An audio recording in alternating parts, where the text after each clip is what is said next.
हे friends, आज हम आपको बताएंगे परमा एकादशी व्रत कथा और उसका महत्व। तो एक समय धर्मराज युधिष्ठिर ने भगवान श्री कृष्ण से विनम्रता पूर्वक पूछा, हे केशव, आपने अधिक मास के शुक्ल पक्ष की एकादशी का महत्व विस्तार से बताइए।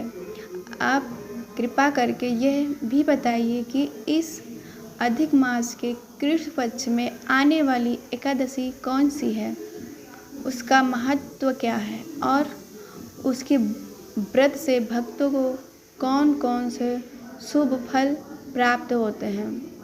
भगवान श्री कृष्ण बोले, हे राजन, अधिक मास के कृष्ण पक्ष में आने वाली एकादशी को परमा एकादशी कहा जाता है। यह व्रत समस्त पापों, कष्टों और दरिद्रता को दूर करने वाला माना गया है। इसकी एक अत्यंत पवित्र कथा है जिसे सुनने मात्र से भी मनुष्य को पुण्य की प्राप्ति होती है। प्राचीन काल में काम्पित्व नामक नगरी में सुमेधा नाम के एक धर्मपरायण ब्राह्मण निवास करते थे। उनकी पत्नी भी अत्यंत साध्वी, पतिव्रता और धार्मिक स्वभाव की थी। यद्यपि दोनों सद्गुणों से संपन्न थे, कई बार तो ऐसा होता था कि दिन भर प्रयास करने पर भी भोजन की व्यवस्था नहीं हो पाती थी। इन कठिन परिस्थितियों के बावजूद ब्राह्मणी ने कभी शिकायत नहीं की। वो स्वयं कष्ट सहकर भी अतिथियों का आदर सत्कार करती और अपने पति की सेवा करती।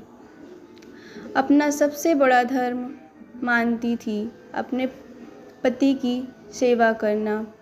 एक दिन सुमेधा ने दुखी होकर अपने पत्नी से कहा, प्रिय, इस अभावपूर्ण जीवन को देखकर मन व्याकुल हो उठता है। यदि तुम अनुमति दो तो मैं किसी दूसरे प्रदेश में जाकर धन अर्जित करने का प्रयास करूं। धर्मपत्नी ने शांत स्वर में उत्तर दिया, स्वामी, मनुष्य को वही प्राप्त होता है जो उसके भाग्य और कर्मों में लिखा होता है। यदि ईश्वर की कृपा से सुख संपत्ति मिलनी होगी तो वह प्राप्त होगी। मैं आपके बिना जीवन की कल्पना भी नहीं कर सकती, इसीलिए आप कहीं जाने का विचार त्याग दें। पत्नी की बात सुनकर सुमेधा ने परदेश जाने का विचार छोड़ दिया और दोनों पूर्ववतः जीवन यापन करने लगे। कुछ समय बाद महान तपस्वी कौंडिन्य ऋषि उनके घर पधारे। ब्राह्मण दंपति ने श्रद्धा और आदर के साथ उनका स्वागत किया तथा उपलब्ध भोजन उन्हें अर्पित किया। जब ऋषि प्रसन्न हुए तब ब्राह्मणी ने हाथ जोड़कर अपनी दरिद्रता दूर करने वाले उपाय पूछे।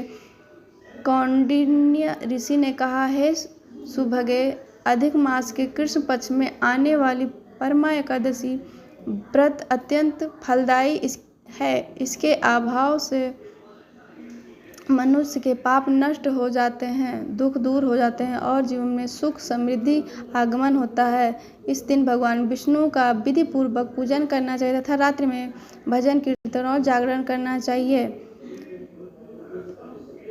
ऋषि की आगे बताया कि इस व्रत के पूर्ण प्रभाव से कुबेर को धनाध्यक्ष का पद प्राप्त हुआ था और सत्यवादी राजा हरिश्चंद्र अपना खोया हुआ राज वैभव पुनः प्राप्त हुआ था। महर्षि के उपदेश के अनुसार सुमेधा और उनकी पत्नी ने श्रद्धा, विश्वास और नियम पूर्वक परमा एकादशी व्रत किया। भगवान विष्णु की कृपा से शीघ्र ही उनके जीवन में सुख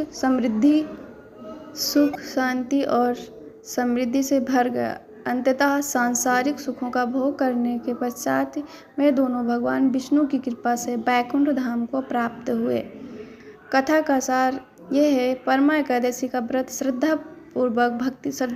भक्तिपूर्वक श्रद्धा और भक्ति का प्रतीक है। ये हमें सिखाता है कि भगवान विष्णु की सच्चे मन से आराधना करने पर जीवन में बड़े से बड़े कष्ट दूर हो सकते हैं। यह व्रत सुख, समृद्धि, पुण्य और अंततः मोक्ष प्रदान करने वाला माना गया है। और फ्रेंड्स, आपको ये कथा कैसी लगी हमें बताना और कमेंट करना। परमा एकादशी व्रत के खास और ज़रूरी नियम। प्रातः स्नान करके भगवान विष्णु की पूजा करें, व्रत का संकल्प लें और दिन भर सात्विकता बनाए रखें। चावल, गेहूँ, दाल और तामसिक भोजन, प्याज, लहसुन का सेवन ना करें। संभव हो तो निर्जला या फलाहार व्रत रखें। विष्णु सहस्त्रनाम, भगवद गीता या ओम नमो भगवते वासुदेवाय मंत्र का जाप करें। क्रोध, झूठ, चुगली और नकारात्मक विचारों से बचें। रात्रि में भगवान विष्णु के भजन, कीर्तन और जागरण का विशेष महत्व है। द्वादशी तिथि के पारण करें। गरीबों और जरूरतमंदों को दान दें। तुलसी जी की पूजा अवश्य करें और भगवान विष्णु को तुलसी दल अर्पित करें। तो फ्रेंड्स, आप लोग बताइएगा कमेंट में आपको ये व्रत कथा और इसका महत्व और नियम कैसा लगा। कमेंट करके हमें ज़रूर बताना।